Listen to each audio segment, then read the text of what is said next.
Ćao svima i dobrodošli u novi video.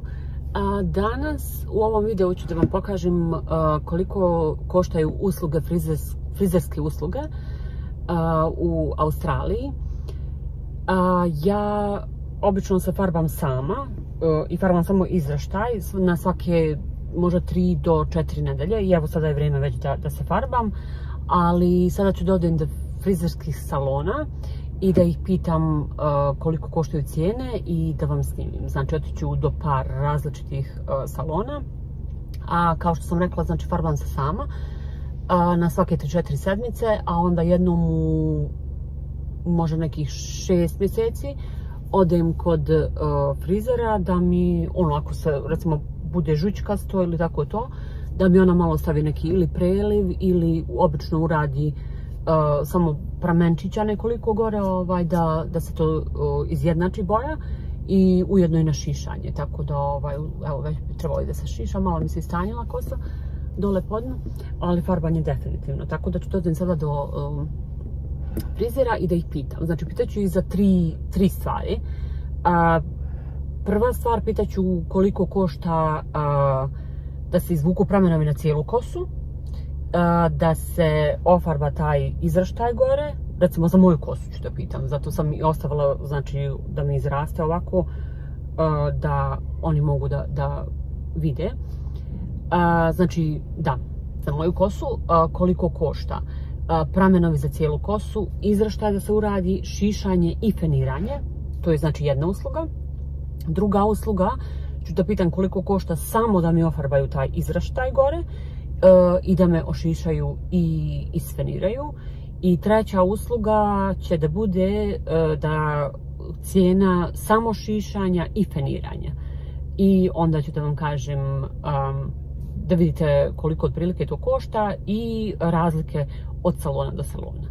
Eto, znači idemo sada po salonima da vidimo cijene. Evo ga jedan frizerski salon, idemo unutra da pitam za cijene. Neću snimati unutra, nego ću samo posle da vam kažem koliko šta košta.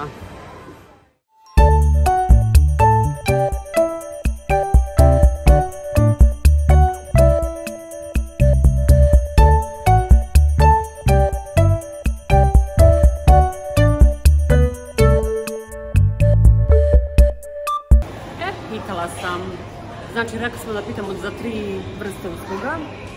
Ovako, znači za moju kosu je rekla da mi izvuku pramenove na cijelu kosu, da mi urade taj izraštaj gore, da mi ošišaju i isfeniraju i da stave toner. To bi bilo negdje oko $700. A da mi, znači bez pramenova, samo farbanje, izrasta, eventualno toner ako bude bio potreban, šišanje i feniranje, to bi bilo $530, a da me samo ošišaju i isfeniraju, to bi bilo $170. Tako da cijene su za ne poverovati. Idem sada da vidim u drugim salonima što oni kažu. Evo ga, ima tamo još jedan drugi frizerski salon, to je kao u sklopu ima kao parfumerija, prodaju proizvode, a ujedno je i frizerski salon. Idem da pitam tamo koliko koštaju cijene, pa ću da vam kažem. Evo u ovome salonu gdje sam bila, cijene su malo drugačije. Oni su mi rekli da bi pramenovi na cijelu kosu, farbanje izraštaja,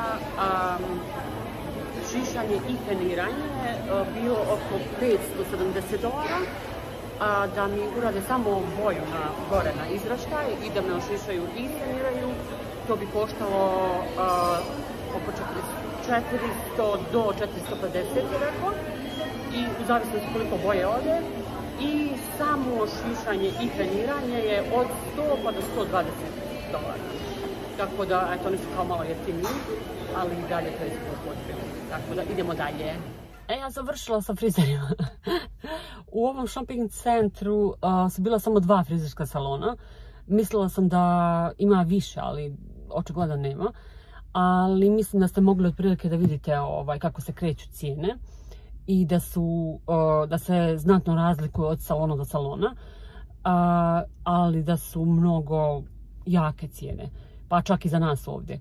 Ali, znači, bez obzira koju cijenu platite, također postoji veliki problem da nađete frizera, da budete zadovoljni kako radi i da budete zadovoljni kvalitetom usluge u suštini. Ja sam imala sreću pa sam našla neku našu djevojku, znači iz Mostara je, Anesa se zove. I kao što sam rekla ranije, ja se sama farbam, znači pokazat ću vam kasnije, vidim kući da se farbam svakako. Ofarbam samo taj izraštaj gore, bukvalno 2-3 cm, da ne bi oštetila kosu. I onda jednom u 6 mjeseci odem kod moje Anese i ona mene ošiša i to je to otprilike. Znači, ako ima potrebe da stavimo neki toner ili par pramenčića i to mi uradi isto i ona je također dosta jeftinija od ovih ostalih frizera. I ja sam jako zadovoljna kako radi, tako da, eto, to je to otprilike.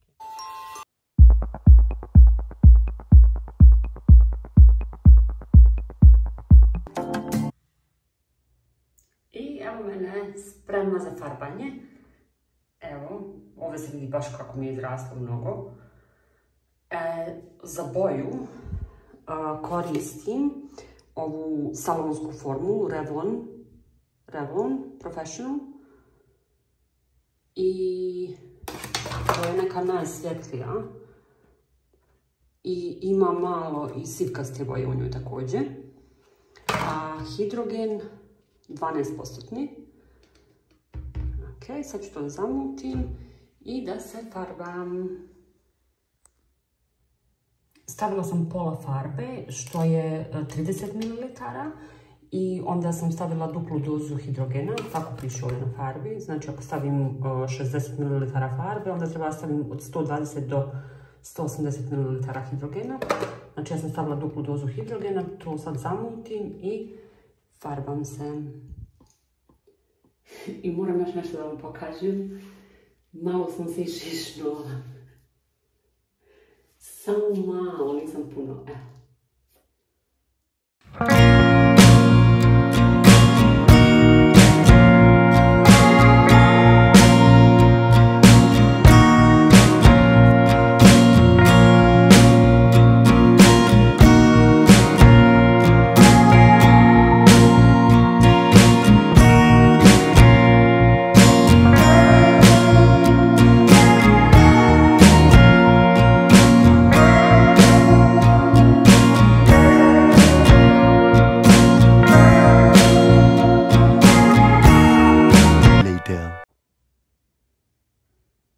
Kosa je spremna za pranje. Mislim da boja sada sad izgleda ok. I samo da vam pokažem i šampone koje koristim. Evo ovako, ovo je australijska proizvodnja. Zove se Bondi Boost. Ovo je balzam. I ovo je šampon. I to je onaj ljubičasti šampon. I imam i masku, također isti taj proizvođač. Sušenje.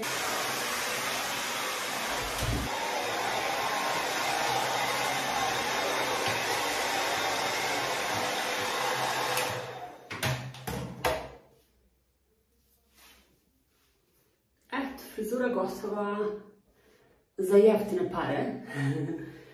Ali za ovo samostalno šišanje ne znam da li smijem moje frizerke na oči. Mada meni ovo ok izgleda. Samo sam ovaj dio skratila ovdje. Nije loše. Eto, frizeri, pišite mi kako se vama čini ova moja rabota. I hvala ljudi na gledanju, pa se vidimo u drugom videu. Eto, ljubim vas, ćao!